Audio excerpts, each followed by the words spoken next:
pequeño cambio en la sesión, porque el doctor Martí Corena tiene otro compromiso que anunció anteriormente, así es que va a responder a algunas de las preguntas de las que se le han formulado y luego seguimos con los comentaristas. Gracias. Bueno,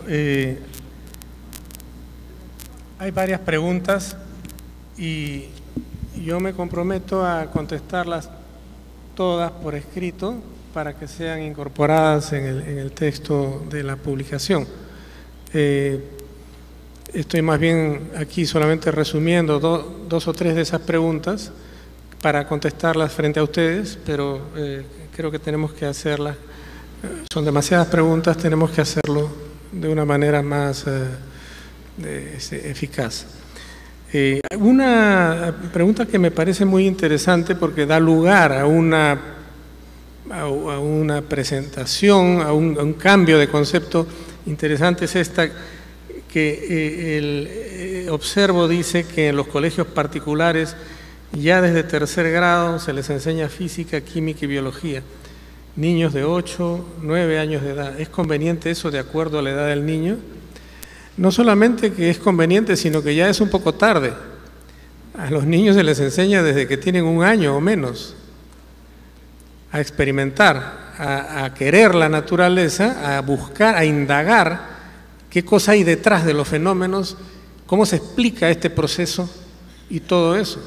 Si logramos eso en los 5 primeros años de vida, que es lo que hace, por ejemplo, el programa que mencionó el viceministro, ese programa francés, Las manos en la masa, que solamente se orienta a niños de 1 a 5 años. En realidad estaremos logrando finalmente una generación de futuros ciudadanos que sí van a tener una gran disposición por la indagación científica y por la aplicación de esta al servicio de la sociedad.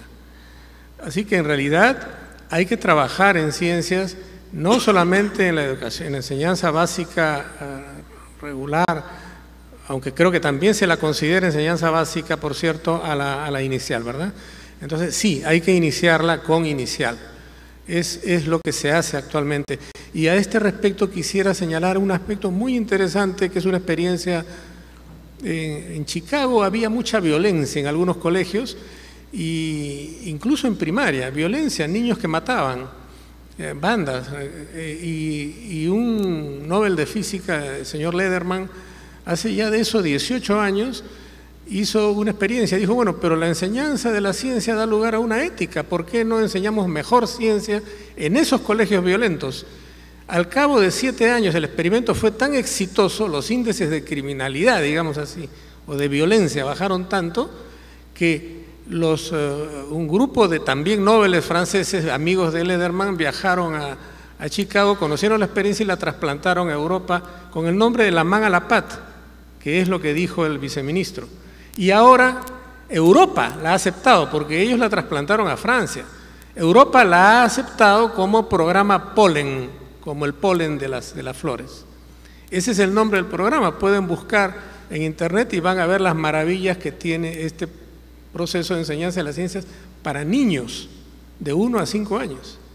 Ahora recién la main à la pâte y el programa Polen y el programa de Chicago están intentando llevar esto a la enseñanza primaria y secundaria. En primaria ya está bastante afianzado también, pero llegar hasta secundaria es un proceso un poquito más difícil en esta búsqueda de que el niño adquiera una gran capacidad, un gran gusto por indagar, una gran vocación por conocer, ¿no? Que eso no desfallezca, no decline en su actitud. Y allí es donde Pierre Lenat, que es uno de los fundadores de la main à la pâte, que nos ha visitado ya 2 o 3 veces en el Perú, ha escrito, en realidad a esa edad, de 1 a 5 años, el niño tiene voracidad por aprender. Esa es la palabra que empleó, voracidad. ¿Por qué tenemos que esperar a los 8 o 9 años? Y peor todavía, recién a la secundaria para enseñar algo que debe ser aprendido porque es el entorno, es mi entorno natural, debo conocerlo. Tengo que enseñárselo a los niños entonces, cómo interpretar el entorno natural.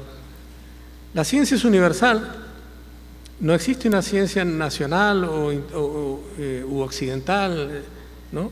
Es cierto, la ciencia es universal, es un concepto similar al arte. Una vez que Picasso ha hecho un cuadro, bueno, a mí no me gustan mucho los de Picasso, pero digamos, algunos Modigliani, digamos, ha hecho un cuadro, ya ese es un cuadro que pertenece es universal. Es así la ciencia también, se produce en un lugar por una persona, por un grupo y después se convierte en universal. No decimos que Machu Picchu es patrimonio cultural del mundo, es una creación humana.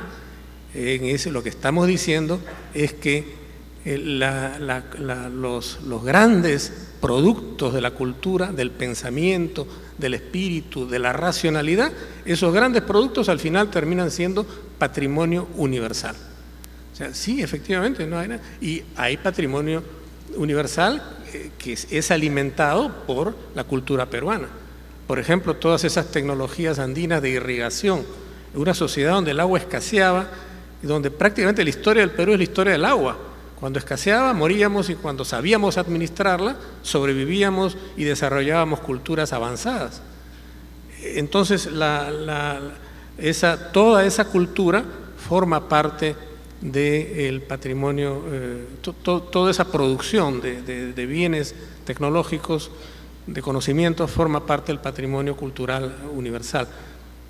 Pero la ciencia, tal como yo la concibo, en realidad eso es un poco debatible, por supuesto, no es un poco, es muy debatible, pero yo creo que la ciencia como tal, formalmente, nace, por lo menos en la parte occidental de la sociedad, del mundo, nace con los griegos y queda además opacada totalmente durante 20 siglos y vuelve en el Renacimiento europeo. Pero paralelamente, y eso lo menciono en la exposición, se desarrolla otra ciencia muy profunda también, con otros procedimientos, con otras formas de indagación, pero con instrumental más avanzado en el Oriente Antiguo. El Oriente Antiguo es el que trajo a Europa el despegue del Renacimiento, porque al final la brújula, la pólvora, la imprenta, la tinta, el papel, todo eso es oriental, es del Extremo Oriente. La astronomía, el descubrimiento del microscopio, el conocimiento de que una gota de agua es una lente, ¿no? Todo eso es oriental. Entonces también había ciencia en Oriente.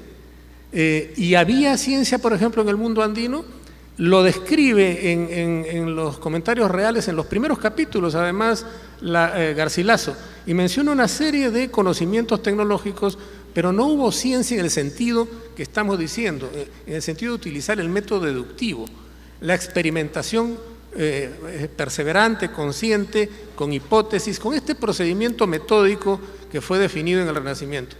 Pero si queremos podemos tener otra definición de ciencia, lo reconozco, ¿no? Y entonces podríamos quizás ir un poco más lejos en la extensión de por dónde brotan los conocimientos científicos y los procedimientos.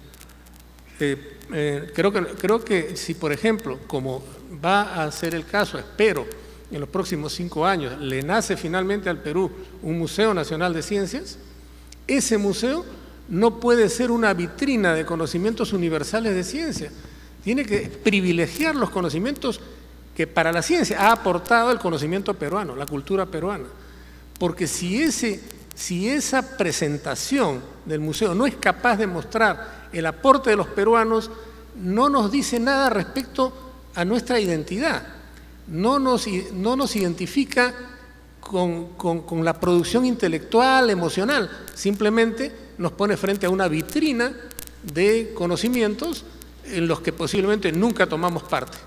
Y entonces eso sería un gravísimo error. Si la ciencia no está vinculada a la cultura, a la geografía, a la historia de una región, de una población, no es una ciencia útil y orientadora de la vida social. Y es indispensable entonces que esto sea visto con extremo cuidado, y esto es parte del proceso educativo. Por eso, si surge este Museo Nacional de Ciencias, tiene que ser específicamente para acompañar el proceso educativo, no puede estar desvinculado del proceso educativo. Tiene que seguir la pauta del proceso, acompañarlo cercanamente para lograr que los estudiantes, todas las generaciones próximas de peruanos, entren en este dominio de conocimientos, pero de una manera absolutamente libre, de manera que incluso en la ciencia que pretende ser única, se muestren todas las ambigüedades conceptuales, ¿no? En el primer capítulo de la mecánica clásica de Sommerfeld hay es impresionante porque se dedica a ese capítulo. Sommerfeld es uno de los grandes físicos de la historia del siglo XX, ¿no? Se dedica a señalar la incapacidad del hombre de definir los conceptos más fundamentales. El concepto de masa es irreconocible, es indefinible. El concepto de tiempo es indefinible. El concepto de espacio. Es decir, todo esto es más intuitivo. Quiere decir entonces que hay algunos dogmas en la ciencia, pero esos dogmas se aceptan de mala gana, solamente a diferencia, digamos, del dogma religioso. El dogma científico se acepta hasta que no pueda encontrar otro juego de dogmas capaces de explicarme mejor el mundo de lo que hasta ahora me lo he explicado.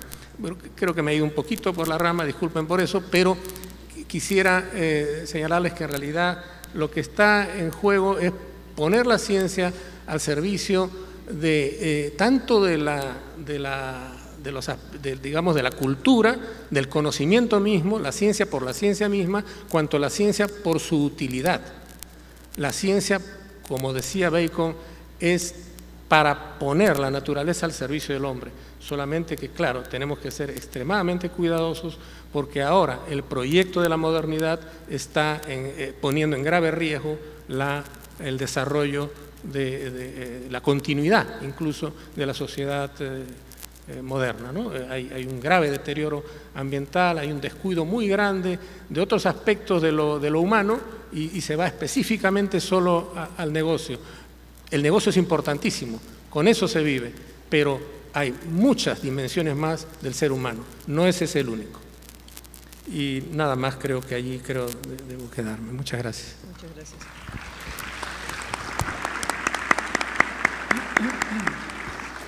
Agradecemos al doctor Benjamín Marticorena y continuamos entonces con el curso de la mesa. En esta segunda parte vamos a tener a dos comentaristas que van a referirse a los temas de las presentaciones principales. Primero, cada uno de los comentaristas tiene 10 minutos para hacer su comentario y luego tendremos una ronda corta de preguntas y respuestas. El primer comentarista es el doctor Modesto Montoya Zabaleta. Él es magíster en Ciencias Físicas de la Universidad Nacional de Ingeniería, es doctor de tercer ciclo en Física Nuclear y de Partículas, doctor de Estado en Ciencias Físicas de la Universidad de París 11, en Francia. Es investigador del Instituto Peruano de Energía Nuclear, IPEN, destacado por el IPEN desde el 1 de septiembre del 2009 al CEPLAN para participar en la elaboración del Plan Bicentenario en el área de Ciencias y Tecnología. Actualmente es profesor principal de la UNI, fue presidente de la Sociedad Peruana de Ciencia y Tecnología, SOPECIT, y presidente de la Academia Nuclear del Perú. Es miembro de número de la Academia Nacional de Ciencias desde 1995. El doctor Montoya tiene la palabra. Muchas gracias. Muchas gracias, doctora Domínguez.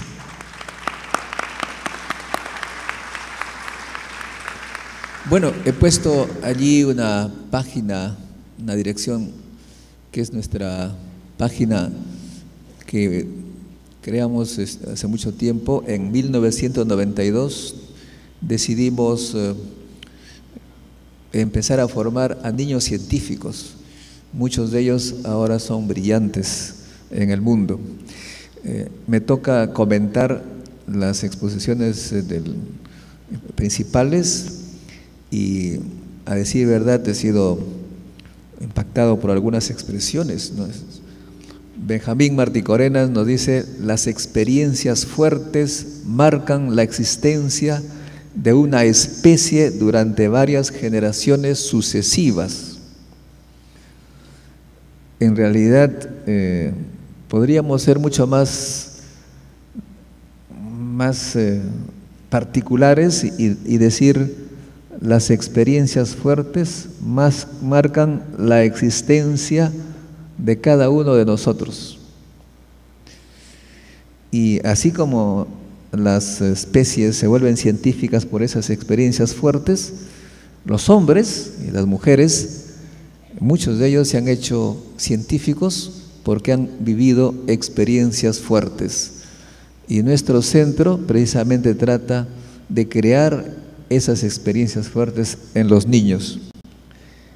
También Benjamín nos dice que la necesidad que tenemos de entender la naturaleza de lo que somos está motivada por el más fundamental de los reflejos, el instinto de la supervivencia.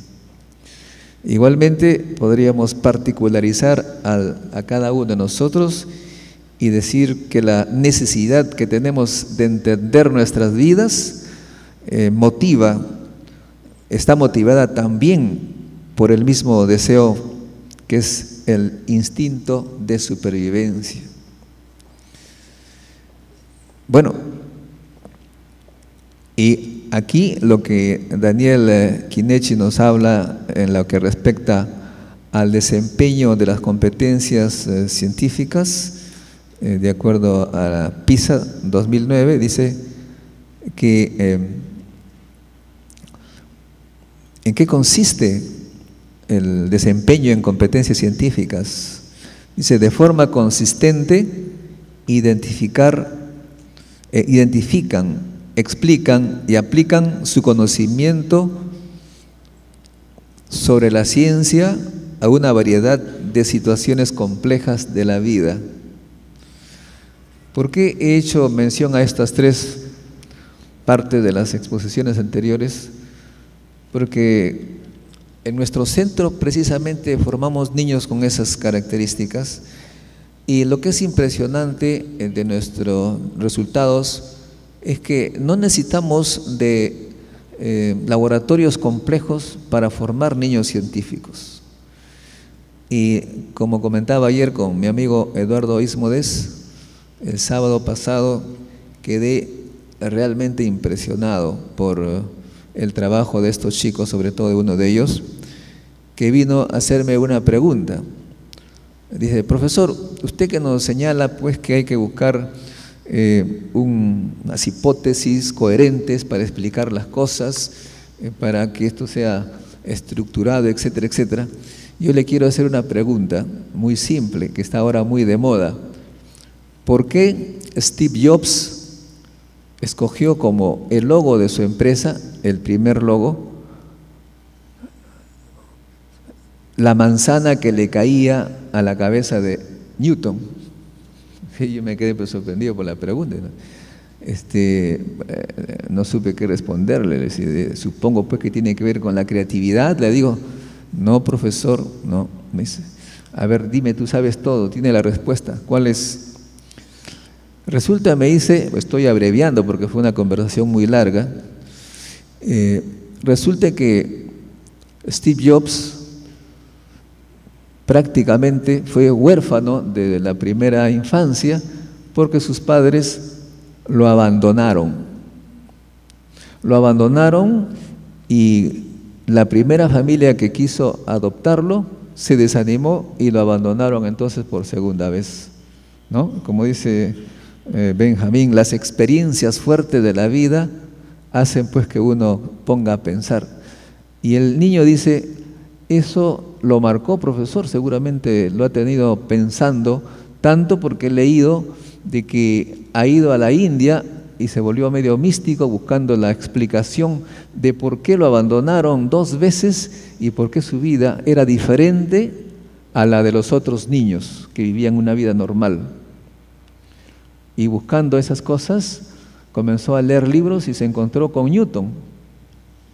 Y le digo: ¿y qué tiene que ver Newton con esto? Resulta, me dice, profesor, que Newton nació cuando su padre ya había muerto. Y no solamente eso, sino que su madre viuda, apenas él nació, se casó con otro hombre y el hombre la llevó a otra ciudad y no quiso cargar con el niño y este niño fue abandonado, profesor. Igualito que Steve Jobs, profesor. Él había hecho todos estos análisis buscando información en la web, de modo que no necesitamos nosotros grandes laboratorios para buscar explicaciones de las cosas. Y luego me dice, profesor, usted sabe que él al ver esto vio una similitud entre la vida de Newton y la vida de él. Y profesor, ambos buscaban explicar qué es lo que estaba pasando. Y como usted nos ha enseñado, hay que ejercitarse en buscar explicaciones.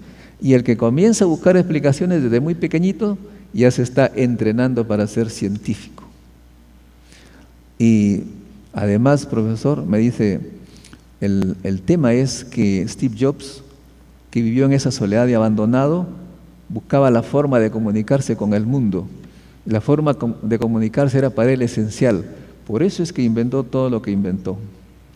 Y Newton, profesor, también trató de buscar la manera de comunicarse. Pero en esa época no había internet, no había electrónica, y la manera que él encontró no es la comunicación entre las personas, sino la comunicación entre los planetas. Encontró la fuerza de gravedad, profesor, que es una manera de comunicarse entre los planetas, entre los cuerpos. Oye, Di, ¿y cómo te has puesto a observar todas esas cosas? Simplemente porque estoy aplicando las enseñanzas. Las enseñanzas, eso es lo que dicen los profesores, buscar explicación, buscar alguna coherencia, alguna estructura a los hechos. Como no había nada aquí, entonces pienso que me falta algunos segundos.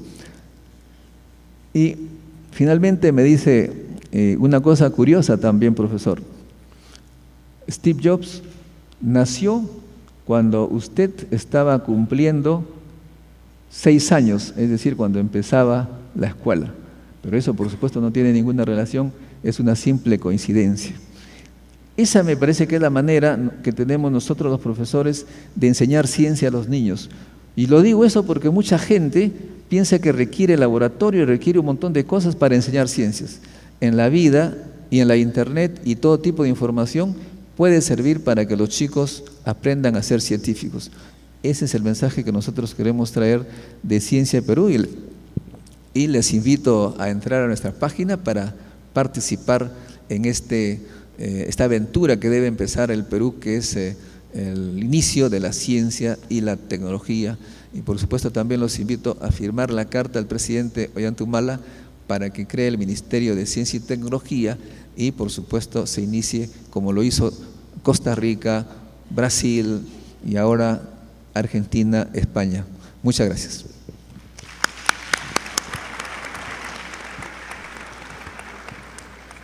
Muchas gracias, doctor Montoya.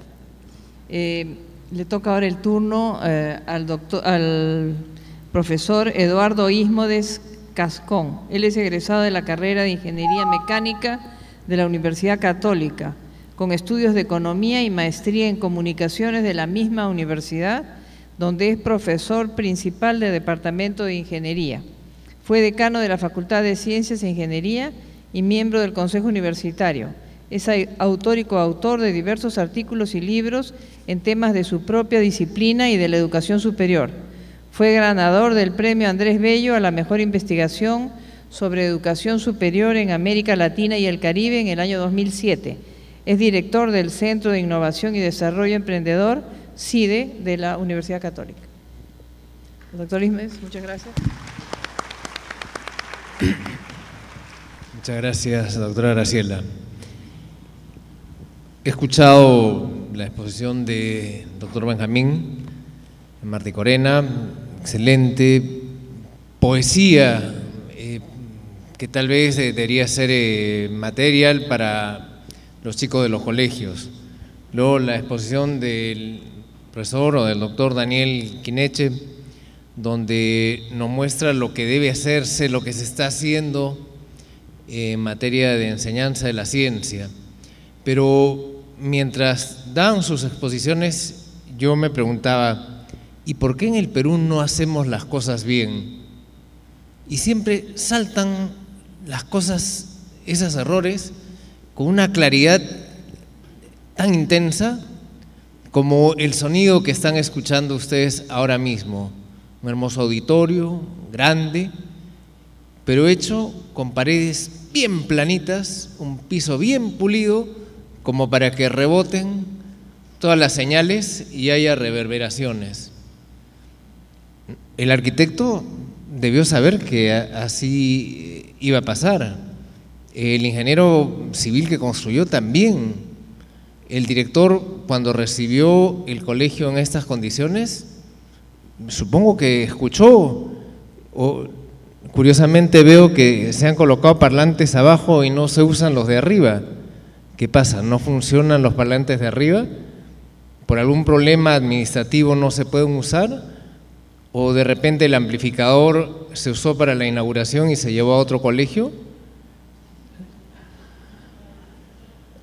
Son dudas que se me plantean y que tienen que ver con que no estamos bien formados en temas de ciencia y tecnología.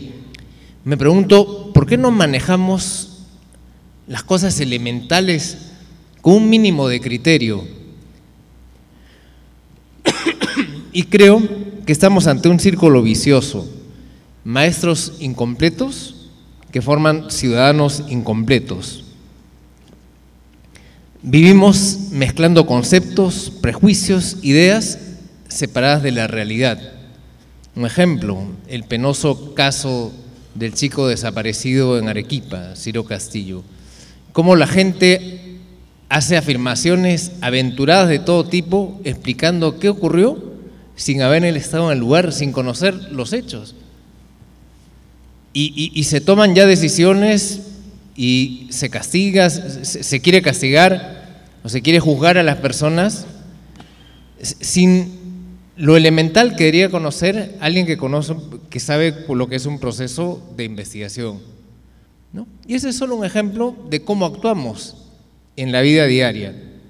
Creo, escuchándolo a Benjamín, que vivimos más cerca del siglo XII que del siglo XXI.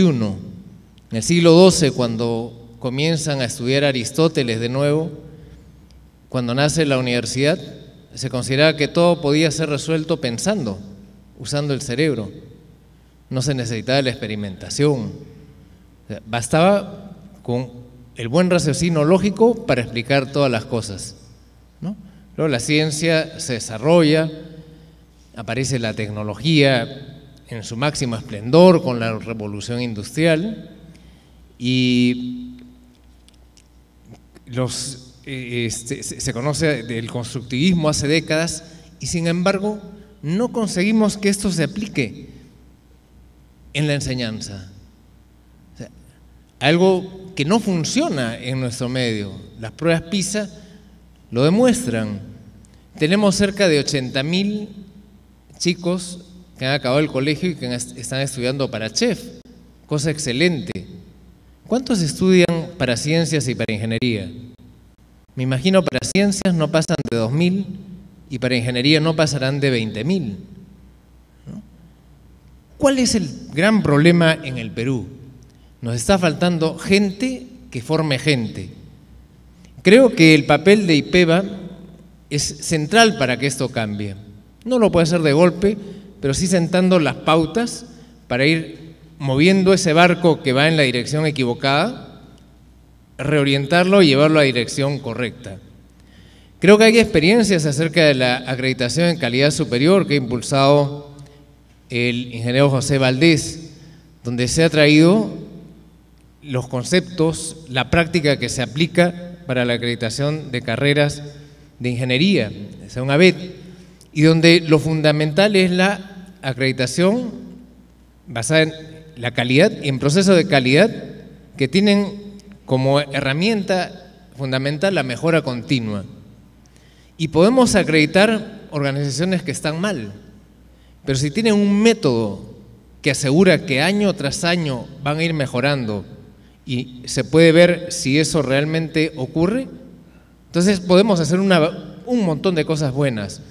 Podemos encontrar colegios que ahora están mal, pero si conseguimos que sus directores, sus profesores tengan un plan claro de cómo van a ir mejorando, se aplique y tengamos instrumentos para verificar qué se ocurre, entonces sí podemos provocar un cambio enorme. ¿Cómo hacer con esos maestros en ciencias y los de no ciencias que enseñan ciencias para conseguir motivar o movilizar a los alumnos? Creo que hay que recurrir a métodos distintos a los que usualmente se utilizan.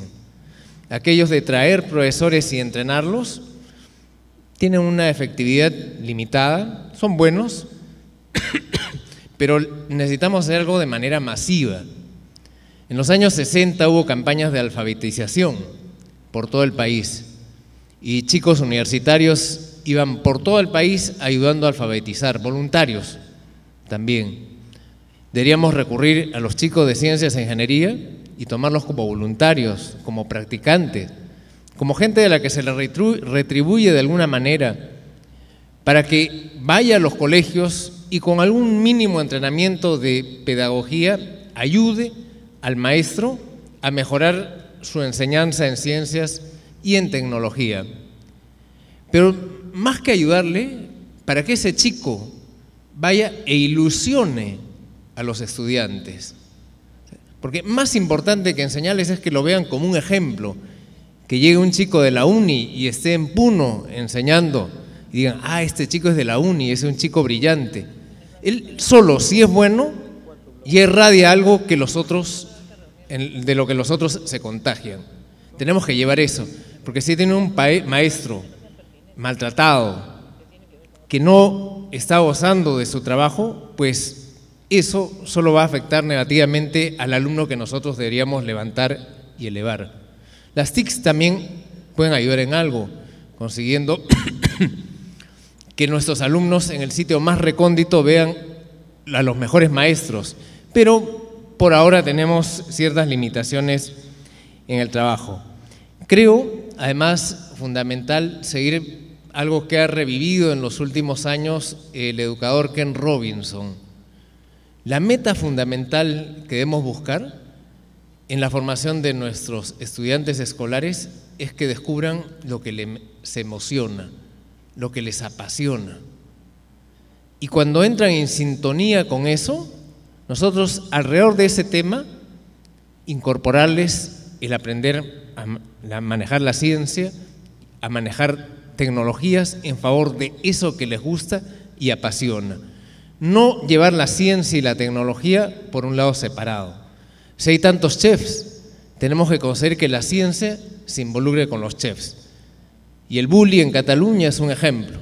Entonces no se trata de decir no a los chefs. No, perfecto. Vamos a ver cómo con los chefs difundimos los temas de ciencia, tecnología y mostramos que eso es útil y beneficioso para todos ellos. Gracias por su atención.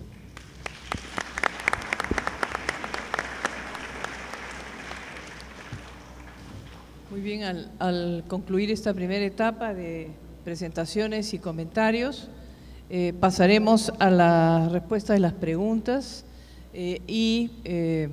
quisiera hacer un brevísimo comentario de la mesa, pero primero de la metodología de trabajo del IPEVA, que me parece muy interesante y pertinente, ¿no? Se trata de el Instituto de Evaluación, Acreditación y Certificación de la Educación Básica. Podría haber trabajado en un grupo pequeño de expertos haciendo indicadores que luego se imponen a todos los colegios. Esa es la forma de lograr que un proceso de evaluación y acreditación en busca de la calidad no tenga ningún resultado. La forma en que se está trabajando, convocando a expertos para presentar los temas y luego haciendo consulta, creo que induce a aceptar el proceso y a que este proceso conduzca verdaderamente a la mejora de la calidad. Todos los educadores sabemos que lo que se evalúa es lo que el estudiante o el profesor o el colegio en este caso hace. De modo que creo que este camino es excelente. También un comentario sobre los temas de la mesa, algo muy general. Creo que las presentaciones nos han demostrado que aprender ciencias no necesita grandes laboratorios, ni resolver problemas, ni memorizar. Necesita observar, aprender a pensar, aplicar y llevar eso a tu vida. Y más aún hoy en día que vivimos un mundo que ha cambiado totalmente por la influencia de la ciencia y la tecnología.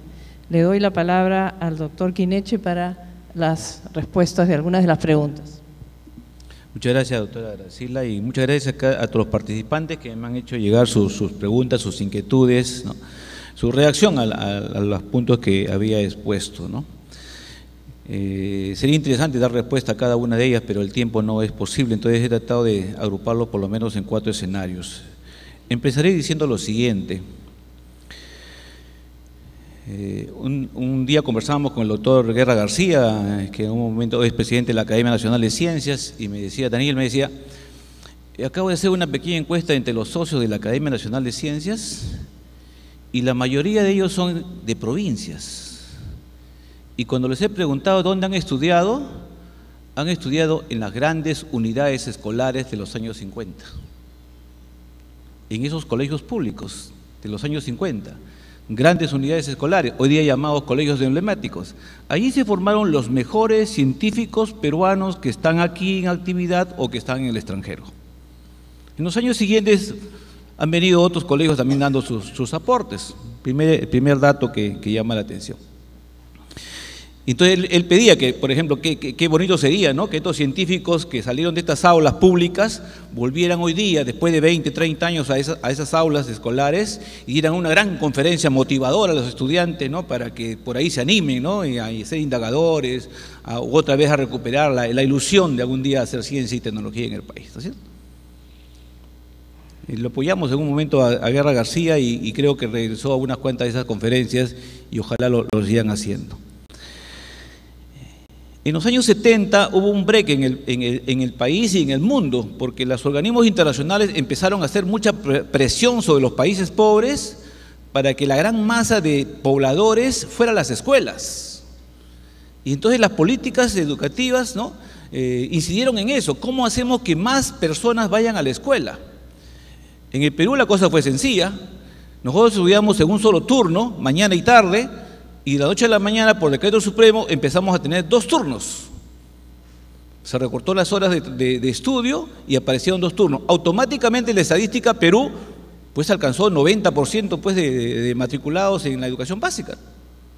Muy sencillo, sin importar si hubo calidad o no calidad, ¿no? Los pocos profesores que enseñaban había que buscarlos. Y recuerden ustedes que una consecuencia de esa política fue los profesores de 3ª categoría. Y nos hemos pasado años y años, ¿no?, profesionalizando a los maestros de 3ª categoría, a los que encontrábamos en una plaza pública y le decíamos, hoy quiere ser maestro, porque no teníamos maestros, ¿no es cierto? Y eso también se ve en la formación de maestros de ciencia y tecnología. Pero por esos tiempos también en la UNESCO se estaba discutiendo ya, ¿no?, de por qué enseñar ciencia y tecnología en los colegios. La élite de científicos siempre se va a formar, siempre va a aparecer. Si seguimos la curva de Gauss, siempre va a haber un pico del 5 o el 10% de una población que van a ser futuros expertos científicos y ingenieros. ¿Por qué preocuparnos de ellos? Ellos siempre van a estar motivados, siempre van a desarrollar sus habilidades y van a encontrar la manera de ser científicos y tecnólogos. Pero el problema es la masa, el resto de los ciudadanos, el 90%, el 95%, que tienen que formarse una cultura de ciencia y tecnología para vivir en una sociedad que cada vez está inundada de productos tecnológicos. Y esos no van a ser científicos ni van a ser tecnólogos, simplemente van a ser ciudadanos que tienen que convivir y realizarse su vida como padre de familia, ¿no?, en un mundo tecnologizado. Y entonces la UNESCO aconsejaba, no, hay que cambiar el sentido de la formación de la educación básica. La educación básica ya no debe ser la antesala a la universidad. Y por eso crearon el Programa Mundial de Ciencia Integrada. Ya no más química, física, biología por su parte, sino de manera integrada. Y fue la tendencia que todos los países firmando miembros de la UNESCO tuvieron que aceptar. 80, 90 y hemos seguido en esa línea. Entonces, hay mucha influencia de los organismos internacionales vía presupuestos, vía ayudas, vía asistencia técnica, que te van condicionando en el papel que tiene que jugar una sociedad en el mundo. Y ahí es donde empezamos a mirar más allá de nuestro escenario nacional, ¿no es cierto? Alvin Toffler, Bauman, Ulrich Beck, ¿no? Sociólogos que estudian el fenómeno de los tiempos de la globalización, nos van diciendo que la escuela que se forma después de la Segunda Guerra Mundial es para formar la masa de trabajadores que vaya a las grandes industrias, ¿no? a hacer pues el trabajo técnico, ¿no? No a ser científico y tecnólogo, sino a ser mano de obra calificada para ingresar a un puesto de trabajo. La escuela era el ticket para ingresar a un mercado laboral. Y suficiente que aprendieras matemáticas y comunicación. Pero los tiempos han cambiado. La llegada de las TIC, ¿no? Y de la internet, como lo mencionaba Modesto, ha revolucionado todo el mundo y todo el mundo está patas arriba. La escuela ya no está formando para un puesto de trabajo. La escuela te está dando un ticket para ir a la sala de espera, porque ya no vas a encontrar trabajo. Y eso es lo real, no vas a encontrar trabajo. ¿Por qué se están movilizando ahorita en el mundo los indignados? ¿Cuál es la razón de ser los indignados? Que cada día hay menos puestos de trabajo. Las estadísticas nacionales nos indican que el 10% de la PEA activa no tiene puesto de trabajo. El 60% está subempleado, o sea, trabaja en lo que no estudió. Esas son las realidades cuando empezamos a hacer política nacional, entonces. Cuando nos asustamos de esta alerta, por ejemplo, que nos dice, ¿no? Solo uno de cada 3 ciudadanos peruanos de 15 años, futuros líderes del país, ¿no? Tienen algo de cultura científica, nos asustamos. Entonces, ¿cómo hacer para que los otros 2 también entren a esa cultura? Entonces ya no estamos discutiendo el cómo aprendo o el cómo enseño, sino cómo hago política nacional para que más ciudadanos aprendan, se apropien de la cultura científica y tecnológica y puedan tener respuestas a un mundo que nos está convirtiendo en consumidores. Ahorita el modelo de sociedad que tenemos es una sociedad eminentemente consumista. ¿Y cuál es su producto del consumo? Basura, contaminación. Cada gaseosa que te tomas significa un plástico que tienes que arrojarlo. Nosotros mismos estamos dentro de esa política del consumo, estamos arrojando desechos y cada día. La predicción de Beck es que la basura generada por este sistema de producción nos va a ahogar, nos va a asfixiar en un determinado momento. Por eso necesitamos rebelarnos, necesitamos una nueva cultura. Y esto tienen que hacerlo pues las escuelas, tienen que hacer los maestros. Pero aquí viene el otro problema, que todos los maestros que tenemos en las aulas no están sensibilizados en esto. Que por más que uno quisiera y le presente un bonito ejemplo, una buena propuesta, no un camino señalado, cómo hacerlo, no lo quieren hacer. Están indiferentes porque están preocupados por mil y otras cosas y no por el trabajo que hacen en el aula. Yo lo vivo todos los días, yo trabajo con proyectos y nos cuesta mucho convencer a la gente qué es lo que tiene que hacer. Por más que aquí nos digan, es facilito enseñar ciencia, no necesitas laboratorio, sí, está bien. Pero el profesor está motivado para hacerlo. Su director en el centro educativo donde trabaja quiere facilitarle las cosas para que lo haga. Yo me pasé todo el Perú. Yo conozco localidades, estuve en Andahuaylas el otro día, me llevaron a un sitio que se llama Huancaraman. A la 1 de la tarde los profesores salen despavoridos, abandonan zonas. ¿Por qué? Viven a 2 horas de Andahuaylas y a esas 2 horas encuentran taxi para mover a su casa. Si no salen a esa hora, simplemente perdieron el carro y se quedan. Se quedan simplemente. Entonces, esa gente vive trabajando pensando que tiene que volver a su casa. ¿Qué tiempo para hacer un buen trabajo de ciencia y tecnología? ¿Qué trabajo para ponerse a pensar, este experimento puede ser bonito, puede ser interesante y todo eso? O sea, yo estoy pensando en otras condiciones que existen en el país real nuestro, ¿no? Que nos impiden, ¿no? Que esta ilusión de ciencia y tecnología pueda cristalizarse en algún momento. Entonces, las preguntas van por ese lado. ¿Qué hacer? ¿Qué hacer? Realmente no tengo la respuesta, ¿no? Yo veo, por ejemplo, yo he estado en el Bajo Urubamba hace unos 15 días, metido 15 días en la selva acompañando a profesores de secundaria. Bueno, pues ya llegó la petrolera, ya llegó la gasifa, la Plus Petro que saca nuestro gas de Camisea. La selva está deforestada, el río Urubamba está contaminado, ¿no es cierto? ¿Ya?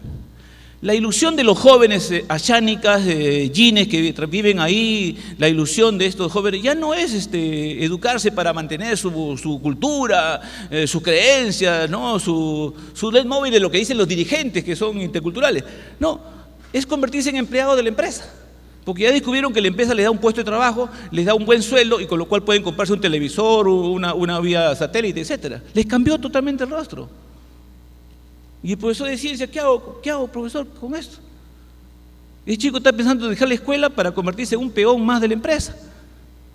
O convertirse en propietario de una chalupa y poder ganar su negocio haciendo el transporte, porque ahí transporte en chalupa es una cosa fuerte, ¿no? Ese es el Perú que tenemos. Perú diverso por todos lados. Entonces yo cuando pienso en esto de la formación de ciencias, yo agradezco a los que me acompañan en la mesa, excelente, ¿no? La propuesta, cómo aprender y todo, pero yo estoy pensando en la población, en el conjunto, cómo hago política con ellos. ¿Cuánto me cuesta hacerlo, ¿no? Nosotros en Plancate, una experiencia que hemos vivido nosotros, cuando empezamos teníamos 50 instituciones ejecutoras excelentes, de primer nivel, capacitando a cuánto, creo que 20.000 docentes que teníamos, creo. En el año siguiente necesitábamos ya 160. Las nuevas ya no tenían la capacidad para capacitar. Y en el año siguiente necesitábamos 350. Decíamos, imposible. Aquí hagan lo que quieran porque ya no hay tiempo para prepararlos. Así de real es el Perú. Así de real. ¿De dónde vamos a sacar capacitadores? El gobierno pasado optó por las universidades. ¿Hubo una unidad de pensamiento, de criterios de las universidades que capacitaran a los maestros? No, yo conozco. La Olina lo hizo de su manera. La Cantuta lo hizo a su manera. La ingeniería lo hizo a su manera. Y ahí están los videos, entren a YouTube, vean en ingeniería cómo están enseñando ciencia a profesores. Una clase de medición pHimétrica, el profesor de la universidad hace todo. Y los profesores que se están capacitando simplemente están mirando. Lo único que sirven es para alcanzar el orina nada más. O sea, es real y ahí está, lo pueden ustedes ver, ¿no es cierto? Entonces, creo que hay que pensar seriamente, ¿no? Desde un punto de vista de política nacional, ¿cómo hacemos una mirada de intervención de lo que es posible hacer en este país? Yo toda mi vida me la he pasado en este trabajo, desde que me formé. Yo me formé en ciencia, ¿por qué? Porque tuve un excelente profesor en secundaria, que por eso le mostré la fotografía, ¿no? Que usábamos los libros del Colegio Militar León Soprado, y las prácticas que estaban en el anexo del Colegio Militar León Soprado las hacíamos todas las prácticas. Mi colegio se ha caído, teníamos una aula prefabricada y el laboratorio funcionaba y ahí aprendemos. Ahí aprendí química, ahí aprendí física, ahí aprendí biología. Por eso cuando ingresé a la universidad, me voy a convertir en profesor de química y biología. Y en la universidad encontré las mismas condiciones para aprenderlo, pero cuando salí a trabajar, me mandaron a dictar matemáticas y educación física. Y esa es la realidad. Y muchos de los que se forman hoy día para ser profesores de ciencia, cuando van a trabajar, tienen que hacer pues, física, sociedad, ¿no? Y cualquier otro de esos cursos que encuentran ahí de relleno, ¿no es cierto? Esa es la realidad, así. Entonces, meditemos, pensemos, yo creo que esta mesa fue convocada justamente para hacer una reflexión sobre las posibilidades y los límites que tenemos. Nuestros deseos son bonitos, grandes, todos creemos que sea posible, ¿no? Pero la realidad es muy dura con nosotros, muy dura, ¿no? Les deseo suerte a quienes han tomado ahora la posta para seguir haciendo política educativa en el país, ¿no? Y ojalá que podamos contribuir en algo con la experiencia que hemos ganado. Muchas gracias.